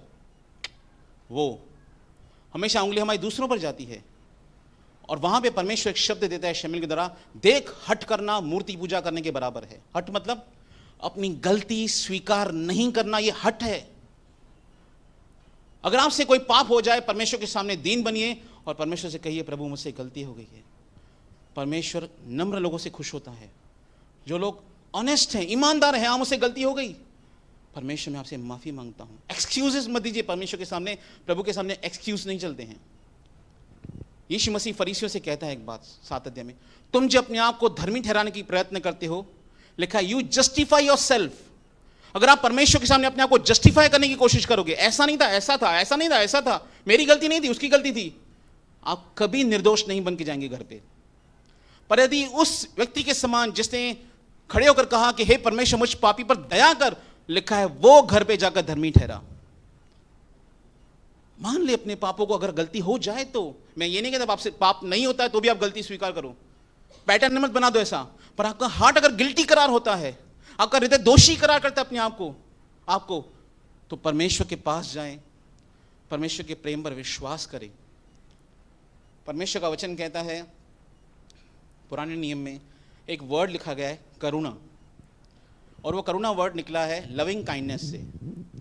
लविंग काइंडनेस वर्ड निकला है हिब्रू वर्ड हेसेड से, HESSED। हेसेड वर्ड का मतलब है स्टेडफास्ट लव। स्टेडफास्ट लव का मतलब है स्थिर प्रेम। उस प्रेम की शेयर बाजार नीचे नहीं जाती, ऊपर नहीं जाती है, वो एक स्थिर प्रेम है। परमेश्वर का प्रेम आपकी आज्ञा पालन से बढ़ जाएगा, आपकी आज्ञा उल्लंघन से घट जाएगा, ऐसा नहीं है। वो प्रेम स्थिर है, वो स्थिर प्रेम है। उस स्थिर प्रेम पर, परमेश्वर के ठहरने वाले प्रेम पर हमें विश्वास करना चाहिए कि प्रभु मैं आप विश्वास करता हूं कि आप मुझसे प्रेम करते हैं, और आप नहीं चाहते कि मैं पाप में जीवन बिताऊं। प्रभु मैं आपसे प्रार्थना करता हूं मुझे इस पाप में से निकलने में सहायता और मदद करें। तो यीशु का लहू हमें सारे अधर्मों से शुद्ध करने के लिए विश्वास योग्य और धर्मी है। 10, यदि कहें कि हमने पाप नहीं किया, यदि मैं कहूं मैंने पाप नहीं किया, तो उसे झूठा ठहराते हैं। किसे झूठा ठहराते हैं? परमेश्वर को। हाँ, और उसका वचन हम में नहीं है। उसका वचन हम में नहीं है। ये हमें सिखा रहा है कि हम कैसे इस गिल्टी कॉन्शियस से बाहर निकलें। केवल उस समय के पापों से छुटकारा नहीं मिला हमें यीशु मसीह में, पर यीशु मसीह में हमें उन पापों से भी छुटकारा मिला है जो वर्तमान समय में से हो रहे हैं, गलतियां हो रही हैं हमसे। 2:1 पढ़िए अभी, क्योंकि ये क्रमानुसार ही लिखा गया पत्र है। ये बार आज से 300-400 साल पहले इसको वर्ड और अध्याय में कन्वर्ट किया गया है, पर लिखा सीधा ही गया है पत्र। ये स्कॉलर्स ने आज से 400 साल पहले इसको अध्याय और वर्ड में कोड किया ताकि प्रचारक को ईजी हो प्रचार करने के लिए, इसलिए किया गया। हे मेरे बालकों, हे मेरे बालकों, मैं ये बातें तुम्हें इसीलिए लिखता हूँ मैं ये बातें इसलिए लिखता हूँ कि तुम पाप न करो। कि तुम पाप मत करो। ये बातें मैं तुम्हें क्यों लिख रहा हूँ? मैं तुम्हें पाप करने का लाइसेंस नहीं दे रहा हूँ, यूहन्ना कहता है, पर तुम पाप मत करो। हाँ, और यदि कोई पाप करे, यदि किसी से पाप हो जाए, इसका अनुवाद सही है, यदि किसी से पाप हो जाए, पाप करे मतलब जैसे लगता है जैसे पाप करता रहे, तो यदि किसी से पाप हो गया तो वो क्या करे? तो पिता के पास हमारा एक सहायक है। पिता के पास, लिखा है इंग्लिश में, एक एडवोकेट है, एक मध्यस्थ है, अर्थात धार्मिक यीशु मसीह। धार्मिक यीशु मसीह। हमारा कौन एडवोकेट है? प्रभु यीशु मसीह, जिसने हमारे पापों का प्रायश्चित किया है। पर उस सच्चे न्यायी परमेश्वर के सामने अपनी गलतियों को स्वीकार करें, और वो क्षमा करने वाला विश्वास योग्य परमेश्वर है। गिल्टी कॉन्शियस जब किसी के हृदय में रहता है ना, वो प्रभु से रिसीव नहीं कर पाता है, वो अपनी गलतियों को याद करता रहता है। 43:18 पढ़िए, आइज़ाया 43:18। बहुत ही मस्त, बहुत ही अद्भुत वचन है ये 43:18 यशायाह का। अब बीती हुई घटनाओं का सिमरन मत करो। परमेश्वर कहता है जो कुछ पास्ट में हो चुका है उसे याद मत करो। अब बीती हुई घटनाओं को स्मरण मत करो। इंग्लिश में लिखा है do not dwell in the past. अगर आपको गिल्ट कॉन्शियस से बाहर निकलना है तो पास्ट में की हुई गलतियों के अंदर मत घूमिए। अपने पास्ट टेंस में मत जाइए, अपने फ्यूचर टेंस में जाइए। अब बीती हुई घटनाओं का स्मरण मत करो। यह वचन मुझे तब मिला था जब मैं डिप्रेशन में था, क्योंकि शैतान बार बार मुझे मेरे पाप दिखाता था जो मैं कर चुका था और जिसके लिए मैं माफी मांग चुका था परमेश्वर से बहुत बार, और मुझे कॉन्फिडेंस नहीं आ रहा था परमेश्वर के ऊपर कि प्रभु मुझसे प्यार करता है। इसलिए मैं स्ट्रगल कर रहा था रिसीव करने के लिए, इसलिए मैं डिप्रेशन में चला गया, क्योंकि मुझे परमेश्वर के सही प्रेम का ज्ञान नहीं था। एक विश्वासी अपने विश्वास में तब संघर्ष करता है जब उसे परमेश्वर के प्रेम का सही ज्ञान नहीं होता। इसलिए पौल कहता है कि तुम्हारे हृदय की आंखें ज्योतिर्मय होनी चाहिए कि हम परमेश्वर के सही स्वभाव को समझ पाएं कि इसका स्वभाव कैसा है। यीशु खुद कहते हैं जब तुम बुरे होकर अपने बच्चों को अच्छी वस्तु देना जानते हो तो क्या तुम्हारा स्वर्गीय पिता तुम्हें पवित्र आत्मा नहीं देगा। कंपेयर कीजिए आप अपने बच्चों के लिए कैसी कल्पना करते हैं, फिर कंपेयर कीजिए आपकी और परमेश्वर की कि वो कैसा पिता है। आप माता पिता होकर अपने बच्चों के लिए बुरा नहीं सोचते तो वो कैसे अपने बच्चों के लिए बुरा सोचेगा। पर हमने कभी इसके ट्रू नेचर को समझा नहीं है, इसलिए हम संघर्ष करते हैं। अब बीती हुई घटनाओं का स्मरण मत करो, हाँ, न प्राचीन काल की बातों पर मन लगाओ। जो बातें पीछे हो गई उनको मत याद करो। इजरायली शारीरिक रूप से कनान से निकले थे पर उनका मन कनान से नहीं निकला था। आपको अपने मन से ये सब बातें निकालनी पड़ेंगी। आपके माइंड को परमेश्वर के वचन पे लगाना पड़ेगा। पॉल कहता है फिलिप्पी की पुस्तक में, वो एक काम करता था अपने जीवन के अंदर। फिलिप्पियों 3 अध्याय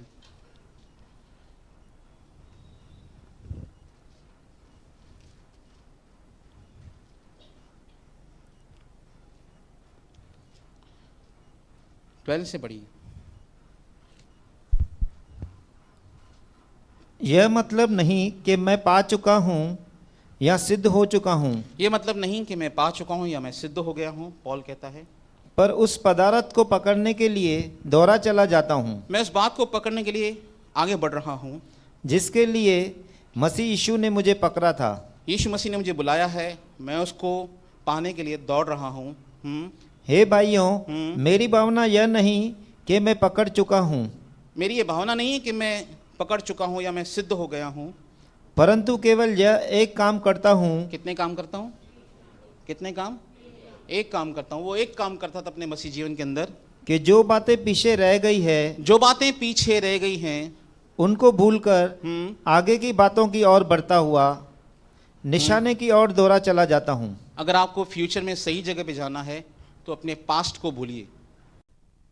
जो लोग पास्ट में जीवन बिताते हैं, भूतकाल में जीवन बिताते हैं, वो कभी अपने सही वर्तमान को नहीं, अपने सही भविष्य को नहीं देख पाएंगे। अगर मेरा पूरा फोकस मेरे पास्ट के प्रॉब्लम्स के ऊपर, सिंस के ऊपर है, तो मेरा पूरा ध्यान कहाँ पर रहेगा? पीछे, जो मुझसे हो चुका है, और मैं शायद क्षमा भी नहीं कर पाऊंगा। मुझे स्ट्रगल होगा क्षमा करने के लिए। पर पॉल कहता है जो बातें पीछे हो गई हैं मैं उसे भूलता हूं। मैं अपने पास्ट को बदल नहीं सकता, मैं अपने पास्ट को भूलता हूं और मैं फ्यूचर की ओर आगे बढ़ता हुआ जा रहा हूं। हम सबसे गलतियां हुई हैं पास्ट के अंदर, हम सबसे कहीं ना कहीं मिस्टेक्स हुई हैं। ऐसी मिस्टेक्स हुई हैं जो शायद नहीं होनी चाहिए, पर अब जब परमेश्वर ने हमें माफ़ कर दिया है, जब हमने सही रीति से पश्चाताप किया है, एक काम कीजिए, आगे बढ़िए यीशु मसीह के नाम से। उस गिल्टी कॉन्शियस से बाहर निकलिए। क्यों एक विश्वासी भय के अंदर आता है? क्योंकि मैंने भय का सामना किया है, भय में बहुत सारे दिन बिताए हैं, जिसके कारण मैं डिप्रेशन में चला गया था।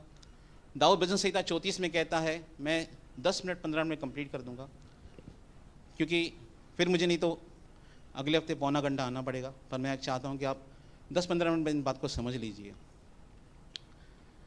34 भजन संहिता में लिखा है, दाऊद कहता है मैं यहोवा के पास गया। किसके पास गया?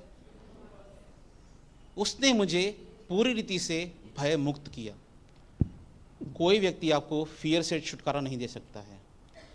और कैसे दाऊद को परमेश्वर ने भय से छुटकारा दिया? 1 जॉन 4:16, 17 और 18 पढ़िए।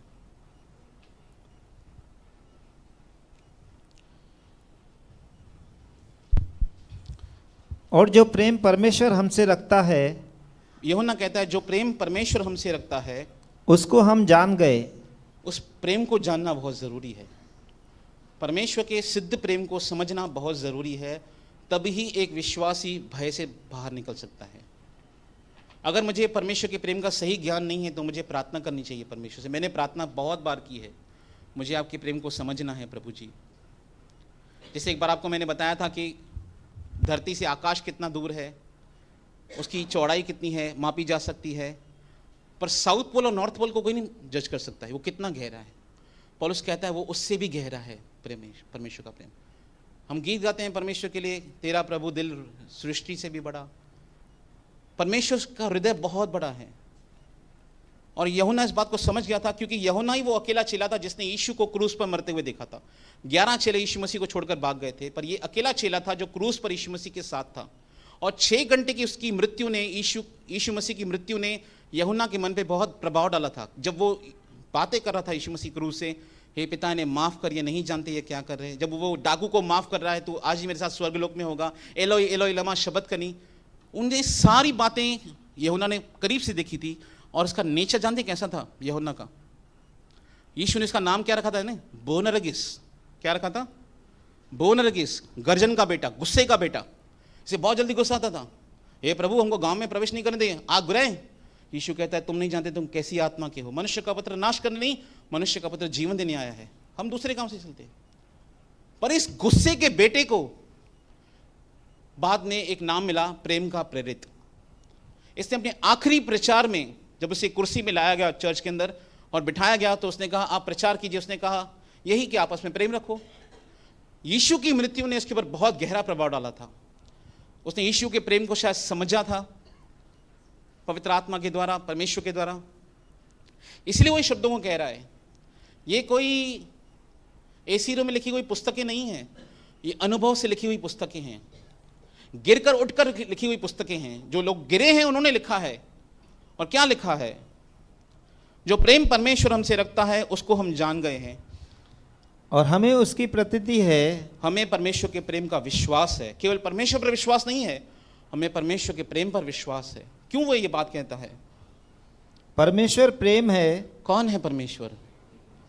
परमेश्वर प्यार है, प्रेम है, अगापे प्रेम, एक शुद्ध प्रेम जिसमें कोई भी वो नहीं है। क्या कहते हैं? जैसे ये कहता है परमेश्वर का वचन, यूहन्ना की पुस्तक में लिखा है, जो संदेश हमने उससे सुना वो ये है कि परमेश्वर ज्योति है, उसमें कुछ भी अंधकार नहीं। वो हमसे निस्वार्थ प्रेम करता है परमेश्वर हमसे। उस प्रेम को हम समझ गए हैं क्योंकि हमें परमेश्वर के प्रेम पर विश्वास है। जो प्रेम में बना रहता है, जो प्रेम में बना रहता है वह परमेश्वर में बना रहता है। वो परमेश्वर में बना रहता है। इसलिए हमें प्रेम में बने रहना बहुत ज़रूरी है। और जब भी आप प्रेम करने में संघर्ष करें, पहले यूहन्ना की पुस्तक पढ़ें, आपको एक्सरे मिल जाएगा अपना कि कैसा है मेरा जीवन। हाँ, और परमेश्वर उसमें बना रहता है। आप परमेश्वर के अंदर और परमेश्वर आपके अंदर। 17 इसी से प्रेम हम में सिद्ध हुआ, इसी से प्रेम हम में सिद्ध हुआ कि हमें न्याय के दिन हिया हो। जब जजमेंट होगी हमारी तो उस दिन हमें हिम्मत है। क्यों? क्योंकि जैसा वह है वैसे ही संसार में हम भी है। क्योंकि जैसे यीशु मसीह संसार में था वैसे हम भी संसार में हैं। प्रेम में भय नहीं होता। प्रेम में भय नहीं होता। There is no fear in love. अगर कोई भय के अंदर संघर्ष कर रहा है तो उसे एक ही बात समझनी है, एक ही बात, परमेश्वर के प्रेम को समझना है आपको। शायद शब्दों से आप समझ नहीं पाए, आपको प्रार्थना में आना पड़ेगा। और जब आप प्रभु के साथ चलेंगे, चलते चलते वो अपने प्रेम को आप पर इस रीति से प्रकट करेगा कि आप उसके प्रति सचमुच धन्यवादी बने रहेंगे। आपका हृदय हमेशा आनंद और शांति से बना रहेगा क्योंकि आप परमेश्वर के प्रेम को सही रीति से समझना शुरू करोगे। आपका फेथ, आपका विश्वास एक्टिव हो जाएगा। क्योंकि जब एक व्यक्ति फियर में आता है, भय में आता है, बाइबल कहती है वो बॉन्डेज के अंदर आता है। किस में आता है? बॉन्डेज। ये बात लिखी है रोमन्स उसके 8 चैप्टर के अंदर। God has not given us a spirit of bondage to fear again, but he has given a spirit, ताकि हम उसके द्वारा आज़ादी में जीवन बिताएं। ये बात लिखी है रोमन्स 8:15 में। इस वचन को कंप्लीट करने के बाद वो वचन पढ़ेंगे। प्रेम में भय नहीं होता। कौन सा वो प्रेम है? परमेश्वर का प्रेम। प्रेम में भय नहीं होता, सिद्ध प्रेम भय को दूर करता है। अगर आप फियर में हैं, किसी प्रकार के भय के अंदर हैं, भविष्य की किसी चिंता या भय के अंदर है, आपको केवल एक बात समझनी है, परमेश्वर के प्रेम को, वरना सिद्ध प्रेम भय को दूर करता है। अगर इस बीमारी का इलाज है तो इलाज केवल एक ही दवाई है। टीबी की इलाज करने जाओ, पूरे वर्ल्ड में एक ही है, एक ही गोली आती है पूरे वर्ल्ड के अंदर, टीबी की गोली एक ही आती है। वैसे ही अगर भय से निकलना है तो उसकी एक ही मेडिसिन है, परमेश्वर का प्रेम समझना कि वो मुझसे कितना प्यार करता है। सिद्ध प्रेम भय को दूर करता है, क्योंकि जब आप परमेश्वर के सिद्ध प्रेम को समझोगे, आपके मन में शांति आएगी, आपके मन में आनंद आएगा। आप दोषी करार नहीं करेंगे अपने आप को, क्योंकि प्रभु ने आपको निर्दोष करार कर दिया है अपने लहू से। आपको रिपेंट करना है अगर आपसे गलती हो गई तो, मैं ये नहीं सिखा रहा, पर परमेश्वर के प्रेम को समझना अपने आप में एक आजादी है। प्रभु यीशु मसीह ने खुद कहा, जब तुम सत्य को जानोगे, सत्य तुम्हें स्वतंत्र करेगा।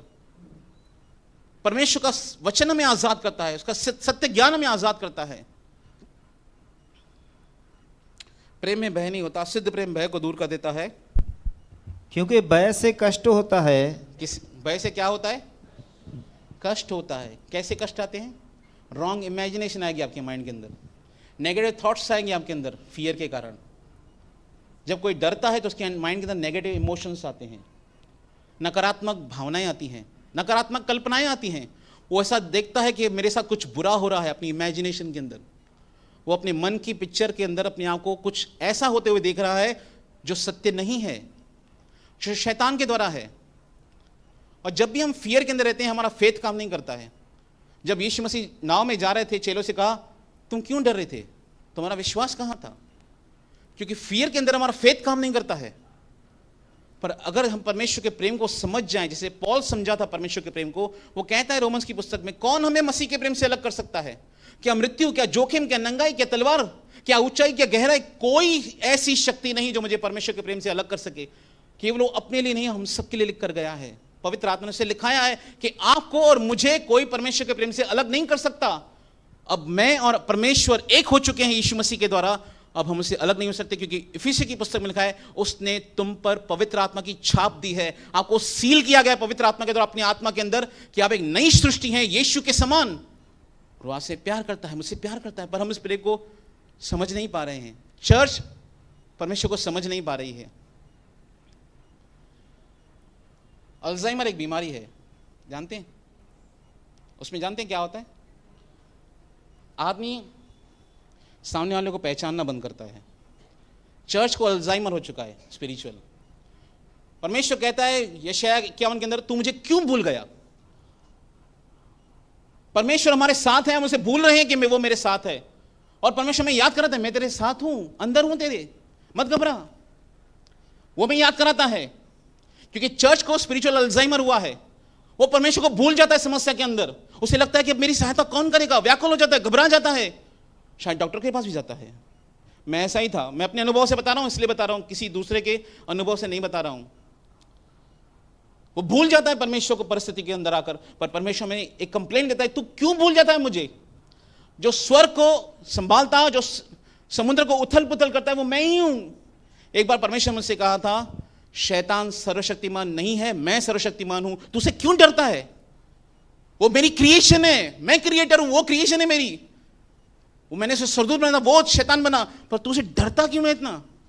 क्योंकि चर्च डीमंस और डेविल के फियर से है। चर्च के मेंबर्स के अंदर शैतान का और दुष्ट आत्मा का भय है, जादू टोना का भय है। और परमेश्वर हमें भय मुक्त करना चाहता है, क्योंकि वो ऐसा उकाब है। जैसा लिखा है व्यवस्था 32 अध्याय में, जब उकाब अपने बच्चों को उड़ाना चाहता है तो वो उनके ऊपर ऊपर उड़ता है। यदि उसके बच्चे नीचे गिर जाएं तो उनको फिर से संभाल लेता है। रब का इजराइल के साथ यही सुलूक था, बाइबल कहती है। वो ऐसा उकाब है जो अपने बच्चों को उड़ना सिखाना चाहता है, वो हमें भय मुक्त करना चाहता है। इसलिए जकरिया कहता है, परमेश्वर हमारे ये हमको वरदान देगा। ये भविष्यवाणी है हम सबके लिए। प्रभु हमारा परमेश्वर हमको ये वरदान देगा कि हम जीवन भर निडर होकर धार्मिकता से और पवित्रता से उसकी सेवा करेंगे। परमेश्वर हमें भय मुक्त करना चाहता है, जैसे मूसा को उसने भय मुक्त किया फिरौन के भय से। परमेश्वर को फियर से डिलीवर करना चाहता है, पर कैसे? परमेश्वर के प्रेम को समझना। जैसे ब्रदर ने कहा, इसे बाइबल का गोल्डन वर्ड कहा जाता है कि यीशु हमारे पापों के लिए बलिदान हुआ। इसको समझिए। मैं भी प्रार्थना कर रहा हूं, मैं अब तक नहीं पहुंचा हूं, पर समझ गया हूं कि मैं इसमें से निकल कैसे सकता हूं। एक ही काम है मुझे करना, मुझे परमेश्वर के प्रेम को समझना है। परमेश्वर के प्रेम को समझना है। 2 Timothy 1:7। इससे पहले रोमन 8:15 में आएंगे। सॉरी, मैं 5 मिनट में कंप्लीट कर लूंगा।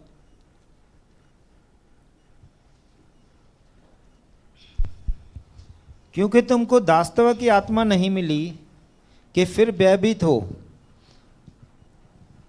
हाँ, परंतु लेपालकपन की आत्मा मिली है, जिससे हम हे अब्बा हे पिता कहकर पुकारते हैं। For all of you have not received the spirit of bondage again to fear। हमको बंधन की आत्मा नहीं मिली है। फियर एक बॉन्डेज है। फियर लोगों को पैरालाइज करता है अपनी माइंड के अंदर। वो आदमी आगे नहीं बढ़ पाता है जो फियर के अंदर रहता है।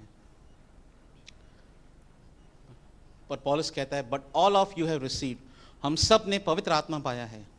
उसी पवित्र आत्मा की तरह हम परमेश्वर को पिता करके कह सकते हैं। यीशु मसीह हमारा परमेश्वर के साथ रिश्ता मिलाने के लिए आया। अनंत जीवन तो उसका आउटकम है। अनंत जीवन तो यीशु की मृत्यु का एक आउटकम है। पर यीशु मसीह संसार में आया क्यों? पॉल कहता है इफिसियंस की पुस्तक 3 अध्याय में, उसने अलग करने वाली दीवार को गिरा दिया। यीशु के बलिदान ने परमेश्वर और मेरे बीच में जो दीवार थी उसको गिरा दिया और मुझे और आपको परमेश्वर से मिला दिया। और जब परमेश्वर मुझे मिल गया है तो अपने आप मुझे अनंत जीवन मिल गया है। जो रिश्ता आदम का परमेश्वर से टूटा था, यीशु मसीह उस रिश्ते को जोड़ने के लिए आया। यीशु मसीह हमें परमेश्वर से मिलाने के लिए आया। और जब हम परमेश्वर से मिल जाते हैं, हमें अनंत जीवन मिल जाता है। ये तो अनंत जीवन उसका आउटकम है। पर प्रमुख बात है कि हमारा परमेश्वर के साथ रिश्ता होना बहुत जरूरी है। आज हम विश्वासी लोग, मैं किसी पर ये नहीं कहता क्योंकि मैं खुद इस चीज से निकला हूं, आज विश्वासी लोग क्यों डर रहे हैं? बहुत से लोगों के अंदर फियर ऑफ डेथ है, जैसे मेरे अंदर था, क्योंकि मुझे विश्वास नहीं कि मैं जब मरूंगा तो सीधा परमेश्वर के पास जाऊंगा। क्या मैं आपके 5 मिनट ज्यादा ले सकता हूं? क्या मैं आपके 5 मिनट ज्यादा ले सकता हूं? अगर ले सकता हूं कहिए आमीन। आमीन। प्रभु आपको आशीष करे। किसी के अंदर फियर ऑफ डेथ है तो कोई विश्वासी होने के बाद भी जादू टोनों से डरता है। किसी को बीमारी का डर है, कभी भविष्य में बीमार ना पड़ जाऊं, मेरा क्या होगा। किसी को बच्चों की परवरिश की भय है, भविष्य की चिंताओं का भय है। तो कोई शैतान से डर रहा है, तो किसी से कोई किसी से डर रहा है। परमेश्वर आपको भय से बाहर निकलना चाहता है। उसका भय, इस संसार के भय कैसे निकलेंगे? जब आप उसके प्रेम को समझेंगे कि वो इस संसार में मुझे दोषी करार करने के लिए नहीं आया, मुझे इस संसार में वो धर्मी करार करने के लिए आया। मुझे भय से मुक्ति देने के लिए आया है संसार के अंदर। 2 Timothy 1:7 पढ़िए।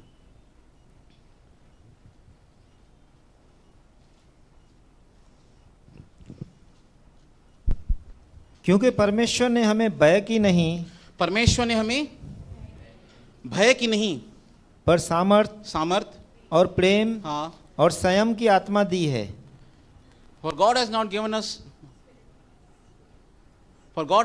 us spirit of fear। उसने हमें भय का आत्मा नहीं दिया है। जो पवित्र आत्मा उसने हमारे अंदर बसाया है वो स्पिरिट ऑफ जॉय है। मैं हमेशा अपने आप को रिमाइंडर देता हूँ, जो डिप्रेशन का आत्मा बाहर है संसार में, उससे ज़्यादा पावरफुल जॉय का स्पिरिट है मेरे अंदर। इस डिप्रेशन से अगर छुटकारा है तो जॉय ऑफ गॉड है, परमेश्वर का आनंद है। और वो जॉय ऑफ गॉड बाहर से नहीं आएगा, वो जॉय ऑफ गॉड अंदर है। दाऊद कहता है भजन संहिता में, प्रभु मेरे आनंद का कुंड है, he is the pool of my Joy. उसके लिए परमेश्वर बाहर था क्योंकि पवित्र आत्मा नहीं उतरा था, पर अब पवित्र आत्मा आपकी और मेरे अंदर है, विश्वासी के अंदर, तो वो जॉय ऑफ पूल यहाँ पर ही है, अंदर ही है। जैसे पॉल फिलेमोन कहता है तू एक्नॉलेज कर उन सब चीज़ों का जो मसीह यीशु में तुझे मिली है। अंगीकार कर कि मैं परमेश्वर के प्रेम में हूँ, परमेश्वर मेरा पिता है। इस बात को स्वीकार करें विश्वास के साथ। परमेश्वर ने हमें भय का आत्मा नहीं दिया, पर सामर्थ, पावर लव प्रेम का, और साउंड माइंड। कौन सा आत्मा? Sound mind. उस आत्मा के अंदर साउंड माइंड है, मजबूत मन है।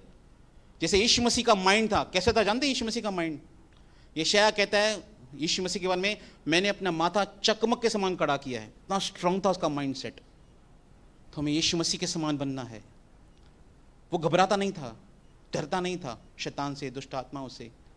हमें यीशु के समान बनना है। वो लोगों से भी नहीं डरता था। हेरोदेस ने कहा उससे, एक व्यक्ति उसे कहता है, हेरोदेस तुझे ढूंढेगा, तुझे मार डालेगा। उसने कहा उस लोमड़ी से जाकर कह दो, मैं आज और कल दुष्ट आत्मा निकालूंगा, फिर यरूशलेम पहुंचूंगा, और हो नहीं सकता कोई भविष्य यरूशलेम के बाहर मारा जाए। उसके अंदर फियर ऑफ डेथ नहीं था। वो किसी पॉलिटिशियन से नहीं डरता था। वो परमेश्वर का प्रचार सच्चाई के साथ करता था, और जो लोग उसके पास आते थे उन सबको परमेश्वर का मार्ग बताता था। उसने हमें ऐसा आत्मा नहीं दिया कि हम डर जाएं। उसने हमें ऐसा आत्मा दिया है जो सामर्थ के साथ परिपूर्ण है, प्रेम के साथ परिपूर्ण है, और मजबूत मन के साथ दिया है। पर यह प्रेम कार्य कैसे करता है? यह विश्वास कार्य कैसे करता है? गलातियन 5:6 हम लास्ट वचन पढ़ेंगे। मेरी यह प्रार्थना होगी, मैंने बहुत ही संक्षेप में ये बातें बताई हैं, पर मेरी प्रार्थना होगी आप सबके लिए कि आप समझें, मैं भी समझूं, मेरे लिए भी प्रार्थना करें, क्योंकि मैं कंप्लीटली नहीं समझा उस बात को। और मैं कहता हूं, जिस दिन एक विश्वासी ने परमेश्वर के प्रेम को समझ लिया, मेरे पास समय नहीं कि मैं आपको जॉन वेस्ली की स्टोरी बताऊं। जिस दिन हमने परमेश्वर के प्रेम को समझ लिया, आप फियरलेस हो जाओगे, आप भयमुक्त हो जाओगे, क्योंकि आप जानते हैं आपका भविष्य आपके परमेश्वर के हाथ में है। आप फियरलेस हो जाओगे सचमुच जब आप परमेश्वर के प्रेम को समझेंगे। गलातियन 5:6। और मसीह यीशु में न खतना रहित कुछ काम का है, यीशु मसीह में न खतना काम का है, न खतना रहित कुछ काम का है, परंतु केवल जो प्रेम के द्वारा प्रभाव करता है। यहां पे हिंदी के वालों ने मिस्टेक कर दी है, लिखा है केवल विश्वास जो किसके द्वारा प्रभाव डालता है। इंग्लिश में लिखा है, for in Jesus Christ neither circumcision avail anything nor uncircumcision. खतना या खतना रहित किसी काम में, but faith which works by love. अगर विश्वास सही रीति से काम करता है तो कैसे करता है जानते हैं? अगर मेरी गाड़ी में सीएनजी नहीं डालूं तो गाड़ी नहीं चलेगी, वो वहीं पे रुकी रहेगी। कितने भी धक्के मारो उसको, वहीं पे रहेगी। थोड़ा धक्के मार के आप 17 से लेके मेरे घर तक पहुंचा दोगे, पर आगे नहीं बढ़ेगी इससे जिंदगी में। उसका फ्यूल क्या है? विश्वास को कैसे क्रियाशीलता में लेकर आता है कोई व्यक्ति? उस व्यक्ति का विश्वास क्रियाशीलता में आता है जब वो परमेश्वर के प्रेम को समझना शुरू करता है। Faith works by love. जैसे अनुग्रह और सच्चाई कॉम्बिनेशन में आती है, गोलियां आती हैं दो कॉम्बिनेशन के अंदर, ब्रदर जानते हैं, पैरासीटामोल प्लस दिस, फिर वो गोली देते हैं डॉक्टर को। ब्लड प्रेशर की गोली आती है 10 एंड सिनेडेप 10 सिलाका टी, सीधा लिख देते हैं ऐसा।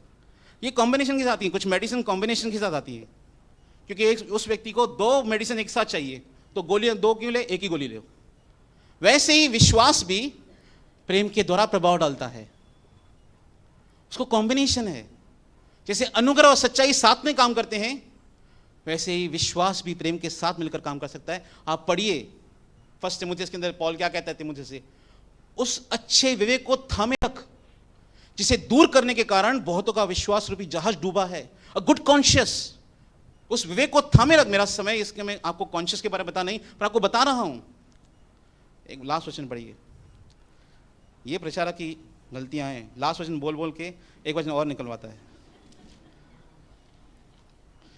पर मैं आपका पौना घंटा बचा रहा हूं अगले सप्ताह का, ताकि दूसरा कोई प्रचारक आए और आपको दूसरे विषय में उत्साहित करे।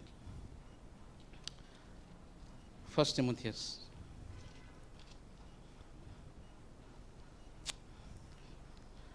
1:5। प्रेम नहीं है तो कुछ भी नहीं है सचमुच। आज्ञा का सारांश यह है, आज्ञा का सारांश है भाई, इसी प्रचार का सारांश यही है 1:5 कि शुद्ध मन और अच्छे विवेक, शुद्ध हृदय और गुड कॉन्शियस से और कपट रहित विश्वास से प्रेम उत्पन्न हो। हिपोक्रेसी से छुटकारा पाएगा। विश्वास से क्या उत्पन्न होता है? प्रेम। ये दोनों कॉम्बिनेशन में काम करते हैं, फेथ और लव दोनों मिलकर काम करते हैं। कभी भविष्य में मिला समय और मैं इन बातों को और समझा डीपली तो आपसे भी शेयर करूंगा। पर आगे पॉल की एक बात कहता है 6 में, इनको छोड़कर कितने लोग फिरकर बकवाद की और भटक गए हैं। इन 4 बातों को छोड़ा तो सब बकवास ही है सब। प्रेम, विश्वास, आशा और शुद्ध हृदय। हे परमेश्वर मेरे अंदर शुद्ध हृदय को उत्पन्न कर। इस हार्ट का एक ही सर्जन है, यीशु मसीह। इस हार्ट में जो बुराई है उसका सर्जन एक ही है, यीशु मसीह। अभी बहुत से लोग ताली इसलिए बजाए क्योंकि ब्रदर ने ताली बजाई, मजबूरी में बजानी पड़ती है। अभी यार बजा रहा है तो उसको रिस्पेक्ट करनी पड़ी, दूसरों की ताली बजानी पड़ती है। 2 ताली बजाता हूँ, ताली की स्टोरी बताता हूँ लास्ट। हिटलर की ताली है और प्रशंसा की ताली है, स्तुति की ताली है, इसमें क्या फ़र्क है? हिटलर जब प्रचार करने जाता था तो 6 लोगों को बिठा देता था अपने और बोलता तुम तालियां बजाना। बोला क्यों? बोला तुम ताली बजाओगे सारी मंडली ताली बजाएगी। उसने बोला ऐसा कैसे होता है यार? तो वो 6 लोग तालियां बजाते थे, हिटलर जब बोलता था सारा ऑडिटोरियम ताली बजाता था। क्यों? अब ये ताली बजा रहा है तो ताली बजानी पड़ेगी। तो बहुत से लोग ऐसी ताली बजाते हैं क्योंकि बाजू वाले ने बुलाई है और वो ऐसा दिखता है, बजानी पड़ रही मजबूरी में। एक बार मैंने पप्पू को बोला था ये बात, तू शो तो तारी बने गली समय कुछ एरी गली चाहे तो ना तो चाहे तो ना तारी बजाने ले। और एक होती है प्रभु की स्तुति की ताली, जब आप अपने आप को रोक नहीं सकते प्रभु की महिमा करने के लिए, आप धन्यवाद करते हैं कि नहीं परमेश्वर मैं तेरा धन्यवाद करता हूं ताली बजाकर कि तूने मुझसे इतना प्यार किया है। तो फर्क है ये हिटलर की ताली और स्तुति की ताली में। आज्ञा का सारांश यही है, शुद्ध विवेक से, अच्छे हृदय से, निष्कपट विश्वास से प्रेम उत्पन्न होता है और यह प्रेम जब प्रभावित करता है तब हम भय से मुक्ति पाते हैं। इसको समझें, प्रार्थना करें, प्रभु आपकी सहायता करेगा, प्रभु आपको अनुग्रह देगा, प्रभु आपको आशीष करे।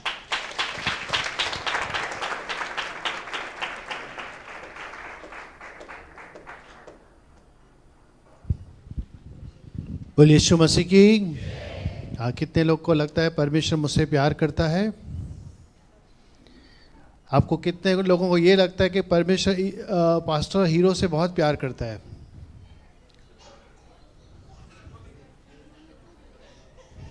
हाँ, आपसे ज़्यादा प्यार करता है या पास्टर हीरो से ज़्यादा प्यार करता है? पक्का? तो उसकी प्रार्थना परमेश्वर सुनता है, आपकी क्यों नहीं? मीटिंग पूरी होती है तो सब पास्टर के पास क्यों भागते हैं? डायरेक्ट यीशु के पास क्यों नहीं भागते आप लोग? नहीं, पास्टर की प्रार्थना परमेश्वर सुनता है, मेरी नहीं, क्योंकि ये हमारा विश्वास है कि परमेश्वर मुझसे प्यार नहीं करता क्योंकि मैं योग्य हूँ। लेकिन आज आपने सीखा परमेश्वर सबसे एक समान प्यार करता है और न प्यार उसका कम होता है न बढ़ता है। हम सब से वो प्यार करता है और हम सब की प्रार्थना सुनने के लिए तत्पर है। और आज तो पास्टर है नहीं, कुछ काम से बाहर गए हैं, तो इसलिए कुछ लोग निराश होंगे, मुझे तो पास्टर से बहुत कुछ बताना था, मुझे तो पास्टर से प्रार्थना करवानी थी, अब पास्टर नहीं है तो वो बेचारे निराश हो गए। लेकिन यीशु मसीह आपकी बात सुनने के लिए तैयार है। अगर आप प्रार्थना करेंगे प्रभु सुनेगा और प्रभु आपको चंगाई देगा। मैं भाई वाशु चौथानी को आगे बुलाना चाहूँगा। भाई वाशु, अच्छा कितने लोग मानते हैं कि परमेश्वर वाशु की प्रार्थना सुनता है? भाई वाशु की प्रार्थना सुनता है? भाई वाशु, कितने लोग विश्वास करते हैं भाई वाशु की प्रार्थना प्रभु सुनेगा? कोई नहीं, कोई नहीं। पास्टर को बुलाऊं? बोले थोड़ा इंतजार करना पड़ेगा, वो बॉम्बे गए हुए हैं, आने में 1.5 घंटा तो लग जाएगा। हम प्रार्थना करेंगे भाई के साथ मिलकर, हम सब के लिए प्रार्थना वो करेंगे। और मैं आपसे ये विनती करूंगा, आप प्रार्थना बिल्कुल करवाइए, लेकिन ये विश्वास कीजिए कि प्रभु आपसे भी प्यार करता है, वो आपकी भी प्रार्थना सुनेगा। हालेलुया। आइए हम प्रार्थना करेंगे। पिता परमेश्वर, तेरे पवित्र नाम को हम धन्यवाद करते हैं। तेरी महिमा अद्भुत है मेरे परमेश्वर। आज ऐसे पिता वचन आया मेरे परमेश्वर, तो होने दे मेरे महान पिता, क्योंकि तू हृदय को जांचने वाला और मन के विचारों को पढ़ने वाला परमेश्वर है।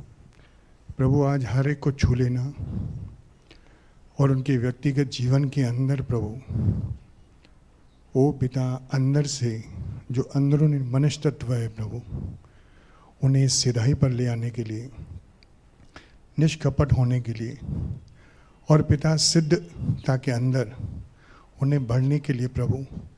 और पिता जैसे शब्द में लिखा है जो तेरा प्रेम है प्रभु, शब्द में लिखा है समुद्र की गहराई नापी जा सकती है, आसमान की ऊंचाई नापी जा सकती है, और मेरी परमेश्वर, लेकिन तेरे परमेश्वर तेरे प्रेम की न कोई गहराई न ऊंचाई कोई नाप नहीं सकता।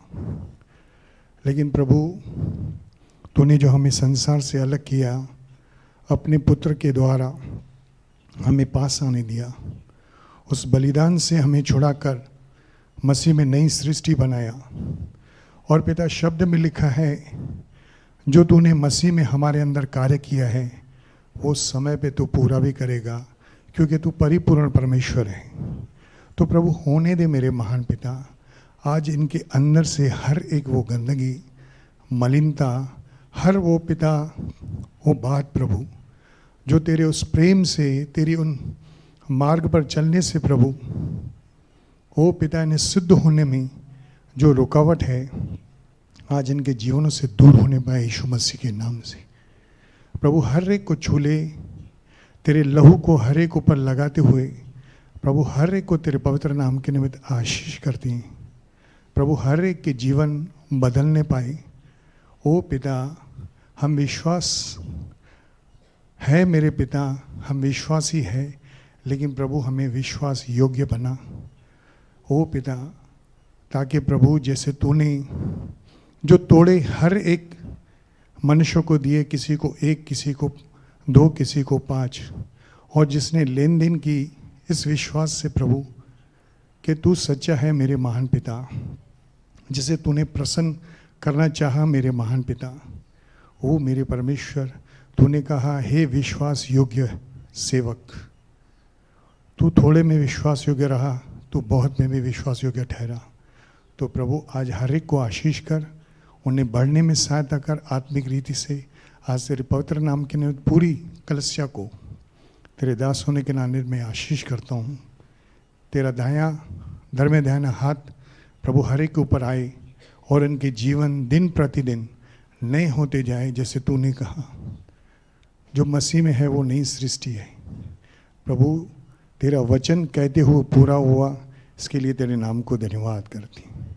सारी महिमा तेरे नाम को देते हैं। दुआ प्रार्थना तेरे पुत्र हमारे उद्धारकर्ता प्रभु यीशु मसीह के पवित्र नाम से मांगते हैं। सुन और स्वीकार कर हमारे आत्मा स्वर्ग। सबने कहा आमीन।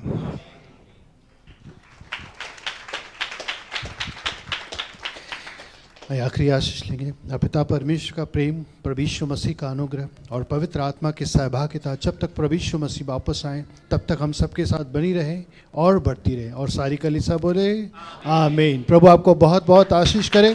भाई भाइयों से, बहनें बहनों से मिलें। और अगर आप प्रार्थना करवाना चाहते हैं तो बिंदास प्रार्थना करवाइए, लेकिन मेरी ऐसी है कि आप खुद प्रार्थना करें तो प्रभु आपकी भी प्रार्थना सुनेगा।